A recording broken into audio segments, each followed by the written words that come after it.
as semelhanças entre a Reforma de Lutero e o Islã são tantas, tantas, tantas, tantas, que a possibilidade da coincidência pode ser reduzida a zero.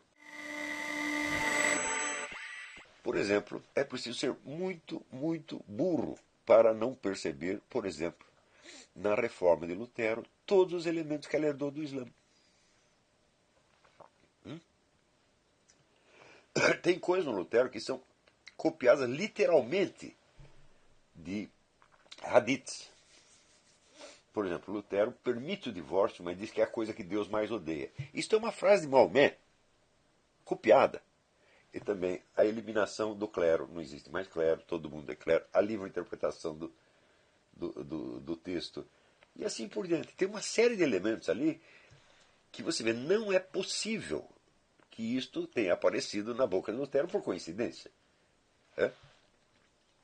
Ele com certeza leu o Corão, talvez tenha lido alguns hadiths, e adaptou isso. Então você vê, entra um pouco de influência islâmica pela reforma. Entra também através de sociedades iniciáticas, que na época ainda tinham contatos no Islã. Tá certo?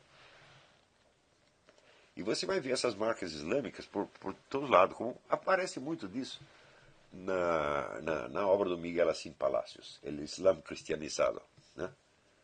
É um clássico da historiografia. Nem todas as teses dele estão certas, depois se descobriu muito mais coisa, mas a marca do Islã no Ocidente aparece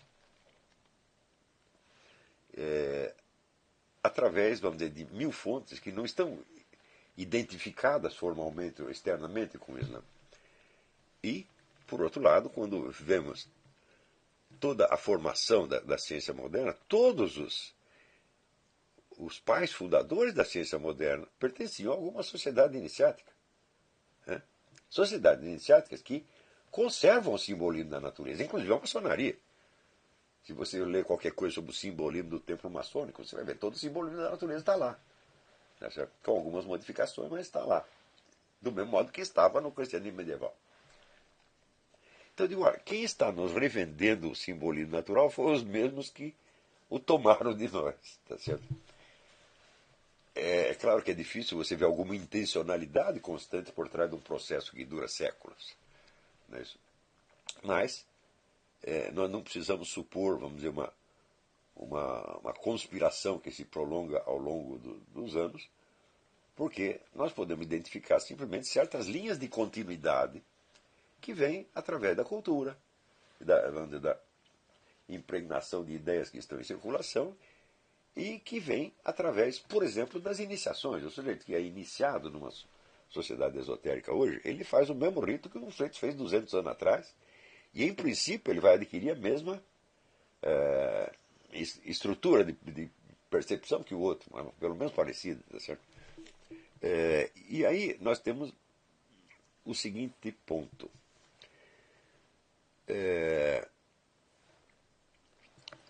Existe uma divisão tradicional que se chama entre os chamados pequenos mistérios e grandes mistérios.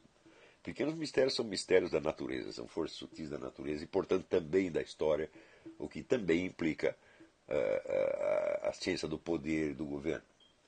Né? E os grandes mistérios são aqueles que se referem à eternidade, à vida após a morte, a Deus, etc, etc, etc. Ora, eu acredito que em matéria de grandes mistérios, só a igreja tem alguma coisa, os outros não têm. Né? Você dizer que o muçulmano vai para o céu encontrar 72 virgens, tá certo? Eu vou dizer, este é apenas uma suposição. Não há, vamos dizer, o menor indício de que isto tenha algum dia acontecido. Tá certo? Você vê, por exemplo, que os santos da Igreja Católica, eles aparecem, eles têm visões, eles têm interferência, quer dizer, através dos milagres, orações e milagres atendidos. Existe um diálogo com os santos mortos. As pessoas já não sabem disso, não acompanham, não estudam, etc. Existe o fenômeno dos cadáveres incorruptíveis, que só acontece na Igreja Católica. Não tem mais em lugar nenhum do mundo.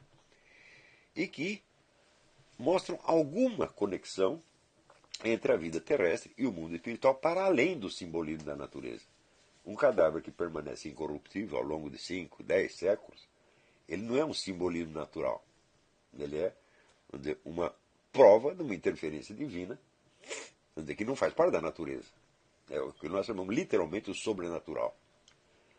Então, eu acredito que em matéria de grandes mistérios, só a Igreja Católica ainda sabe alguma coisa, mas ela perdeu todo o controle e conhecimento dos pequenos mistérios.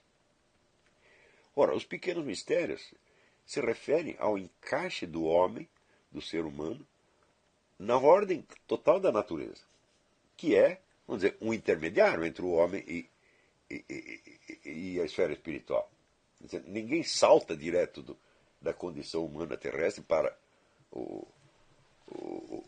mundo espiritual de maneira assim totalmente incorpórea. Isso de fato não existe. Isso é o que nós podemos chamar um angelismo, né? Quer dizer, o homem vira uma criatura absolutamente descarnada, que não tem sensações, não tem vida material, não tem coisa nenhuma. Ele salta direto para os mundos angélicos. Isso é absolutamente impossível. Na medida que desaparecem os pequenos mistérios, então as verdades da religião vão se tornando cada vez mais incompreensíveis e inacessíveis para as pessoas. Quer dizer, o que é um Deus do qual você nunca vê o menor sinal?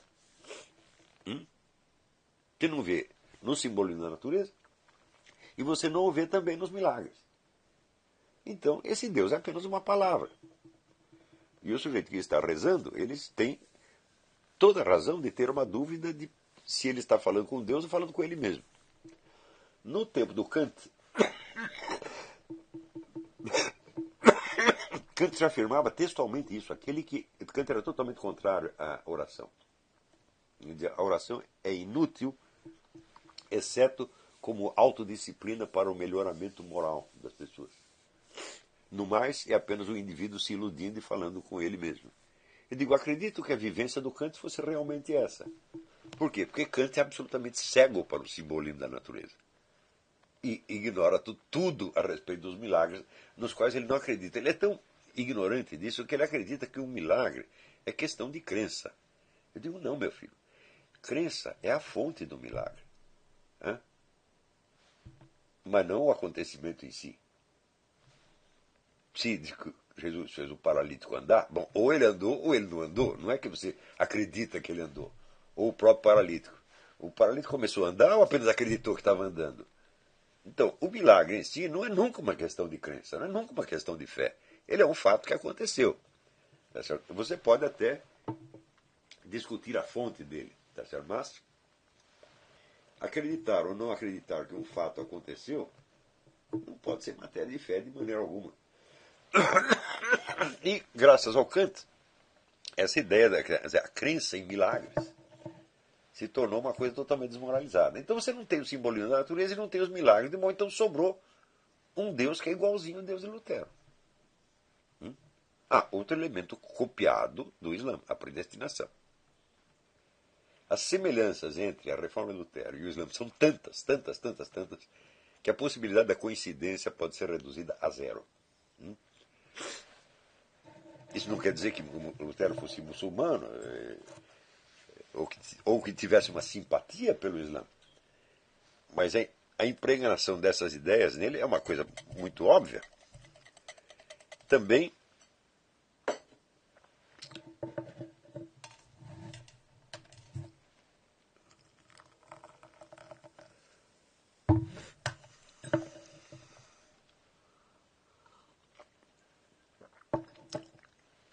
então, tudo que nós estamos descrevendo aqui é uma ironia da história. Alguém impediu a igreja de continuar cultivando o seu conhecimento dos pequenos mistérios? Não, ninguém impediu. Foi ela mesma que se inibiu e ficou quietinha, por um temor reverencial perante a ciência moderna, temor que ela tem até hoje.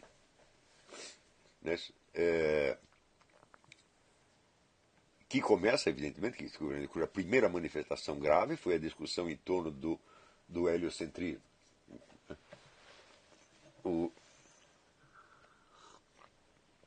Que se impôs, vamos dizer, de uma maneira dogmática, que basta você dizer, olha, não existem provas suficientes do heliocentrismo nem do geocentrismo. Basta você dizer isso, que as pessoas dizem que você é geocentrista e que você está querendo retornar ao obscurantismo medieval.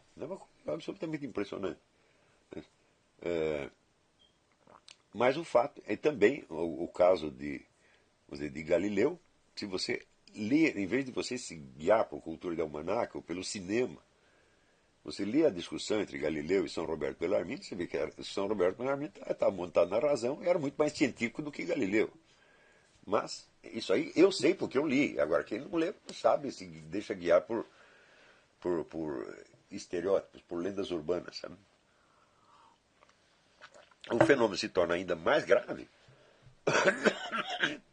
porque cada vez mais a classe científica é inculta. Né? Não tem, quer dizer, você pode ter um ou outro cientista que tem uma cultura extraordinária, mas em geral eles não têm, mesmo os grandes, mesmo os maiores. Toda hora você vê cientistas falando coisas assim, monstruosamente erradas, né? Como Einstein, que diz que o pensamento de Aristóteles dominou toda a ciência medieval. Fala, como pode ter dominado toda a ciência medieval se só foi descoberto no século XIII? Né? E o que aconteceu antes? Ele foi descoberto no século XIII. Antes só se conheciam partes dos livros de lógica. As coisas começaram a voltar pelo século XII, XIII, através de traduções árabes. A concepção atual de uma fronteira, uma delimitação de territórios entre a ciência e a religião, entre razão e fé, é uma ideia kantiana, não é uma ideia católica, nem protestante, nem coisa nenhuma. Isso é coisa do Kant mesmo. Né? E as pessoas repetem isso sem saber de onde veio. A influência do Kant foi tão gigantesca que ela determinou todo o curso da arquitetura moderna. As pessoas não sabem disso.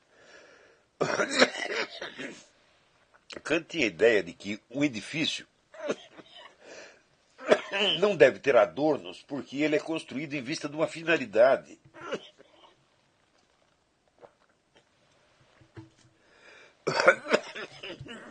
E a sua forma deve, portanto, obedecer exclusivamente a essa finalidade. Portanto, um edifício não é uma obra de arte, não é objeto de contemplação, não é objeto de satisfação, nada, nada, nada. É apenas, como mais tarde diria o Le Corbusier, uma máquina de morar, uma máquina de trabalhar, uma coisa assim. No fim do século XIX, houve um arquiteto na Áustria chamado Adolf Loos, que escreveu um livro, Adorno e Crime.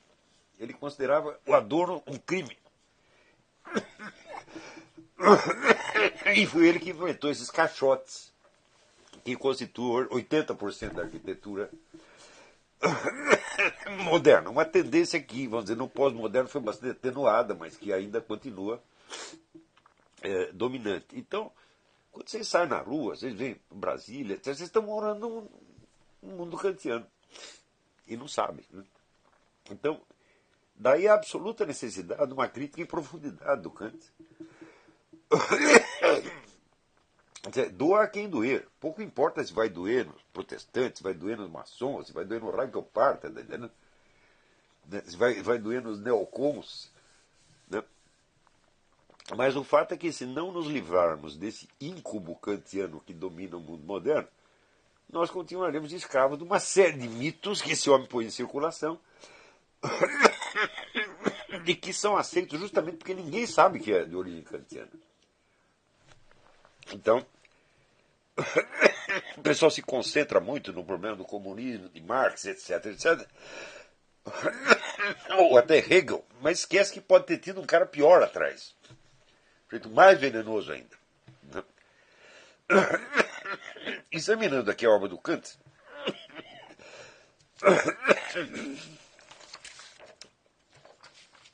nós vemos que a concepção que ele tem da religião, que parece muito cristã, no fim das contas muita gente acredita que ele foi um filósofo pró-cristão, pelo menos, torna absolutamente impossível a existência de uma igreja. No mesmo instante que Kant estava escrevendo isso, a França promulgava a Constituição Civil do Clero, que transformava os padres e freiras em funcionários do Estado, com o salário dado pelo Estado. E, portanto, o Estado podia demitir quem ele quisesse a qualquer momento. Qualquer deslealdade do sacerdote para com a autoridade estatal implicava a sua demissão. Ele era expulso do clero e às vezes expulso do país. E uma parte do clero aderiu a isso, a outra parte que não aderiu foi expulsa. No século XX, o governo francês voltou a tentar fazer a mesma coisa de novo. E hoje, você vê aqui nos Estados Unidos, você tem toda essa discussão de que tipo de organização pode ser isenta de imposto. Né? Então, tem muitas organizações religiosas que são isentas, ou pagam menos, etc, etc. Mas, hoje em dia tem isso. Se a organização não era muito mais científico do que Galileu. Mas, isso aí eu sei porque eu li. Agora, quem não lê não sabe, se deixa guiar por estereótipos, por lendas urbanas. Sabe? O fenômeno se torna ainda mais grave porque cada vez mais a classe científica é inculta. Né? Não tem, quer dizer, você pode ter um ou outro cientista que tem uma cultura extraordinária, mas em geral eles não têm, mesmo os grandes, mesmo os maiores. Toda hora você vê cientistas falando coisas assim, monstruosamente erradas, né? Como Einstein, que diz que o pensamento de Aristóteles dominou toda a ciência medieval. Fala, como pode ter dominado toda a ciência medieval se só foi descoberto no século XIII? Né? E o que aconteceu antes? Ele foi descoberto no século XIII.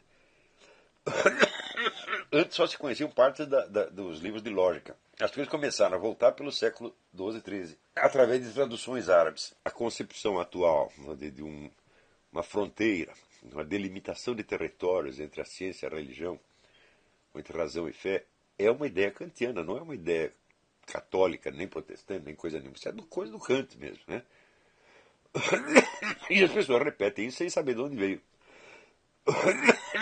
A influência do Kant foi tão gigantesca que ela determinou todo o curso da arquitetura moderna. As pessoas não sabem disso. Kant tinha a ideia de que um edifício não deve ter adornos porque ele é construído em vista de uma finalidade.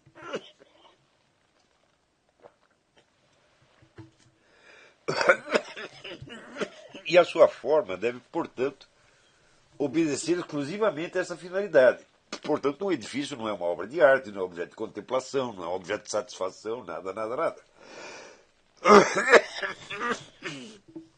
É apenas, como mais tarde diria o Le Corbusier, uma máquina de morar, uma máquina de trabalhar, uma coisa assim. No fim do século XIX, houve um arquiteto na Áustria chamado Adolf Loos, que escreveu um livro, Adorno e Crime. Ele considerava o adorno um crime. E foi ele que inventou esses caixotes, que constituem 80% da arquitetura moderna. Uma tendência que, vamos dizer, no pós-moderno foi bastante atenuada, mas que ainda continua dominante. Então, quando vocês saem na rua, vocês veem Brasília, vocês estão morando num mundo kantiano. E não sabem. Né? Então, daí a absoluta necessidade de uma crítica em profundidade do Kant. Doa a quem doer. Pouco importa se vai doer nos protestantes, se vai doer nos maçons, se vai doer no Ragopar, né? Se vai doer nos neocons. Né? Mas o fato é que, se não nos livrarmos desse incubo kantiano que domina o mundo moderno, nós continuaremos escravos de uma série de mitos que esse homem põe em circulação e que são aceitos justamente porque ninguém sabe que é de origem kantiana. Então, o pessoal se concentra muito no problema do comunismo, de Marx, etc, etc. Ou até Hegel, mas esquece que pode ter tido um cara pior atrás. Feito mais venenoso ainda. Examinando aqui a obra do Kant,